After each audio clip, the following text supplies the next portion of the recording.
Mali kalanko gɛlɛya o fiɲɛ bɔla kabini duguma kalanso la. Seydou Cissé ka fɔla karamɔgɔ sɛgɛsɛgɛlikɛla don sanfɛ kalanso la Bamako. École bɛ kalan condition minnu na olu condition ninnu bɛɛ dafalen tɛ.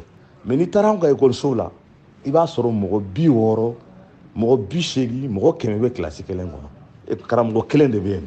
Bon o karamɔgɔ kelen bɛ se ka mɔgɔ 80 mɔgɔ 100 lakalan cogo di k'olu ka se ka fɛn faamu. N'o exemple kelen dɔrɔn ta o ye kojuguba de ye mais bɛɛ b'i ɲɛ panpa a kunna. Bref, k'a fɔ tout simplement an ka système ninnu b'an bolo a tɛ se ka taa parce que an ka classiw falen don kojugu. O siratigɛ la an y'an ka kuma galama tegun écoleden somɔgɔ damadɔw la Mamadu Isa Traoré. Denmisɛnninw ka kalan tiɲɛni sababu anw b'a la gouvernement b'a la parce que kabini Alpha sigira n'u nana ni système neuf ye Mali kɔnɔ o de école ko bɛɛ bɛɛ tiɲɛ.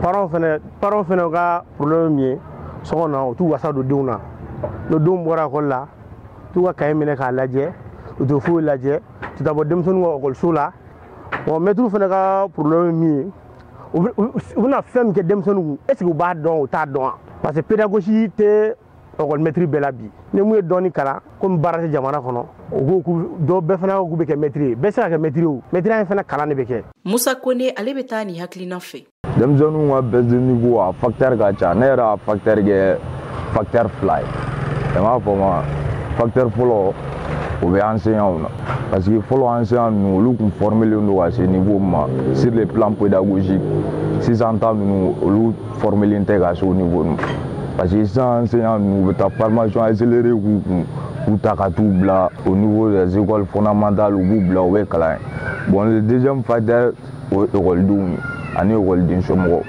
o ye jumɛn ye sisan den yɛrɛ bɛ taa école la fo ka se 9e ma a t'a dɔn pour quelle raison a bɛ taa école la. Walasa Mali kalanko ka se ka san sɔrɔ Seydou Cissé ale bɛ fɛɛrɛ damadɔw fɔ. U k'u cɛsiri an ka dudenw ka kalanko n'u ka ladamu ko la parce que ladamu ni kalan bɛɛ bɛ daminɛ so de. U k'u hakili to a la mun bɛ kɛ écoleso fana na u ka se ka a dɔn mun bɛ ka k'u kunna écoleso la. État k'i jɔ a jɔyɔrɔ la ka école maître ɲumanw ta. École maître n'u taara fana u ka continuer k'u former ka gafew ni fɛnw a bɛ f'u ma ko les outils pédagogiques bibliothèques ni fɛnw ka dilan livre ka se ka sɔrɔ vraiment classe ka dilan an kana écoledenw bila ɲɔgɔn kan. Mariam Kuyate Bamako, VOA Bambara.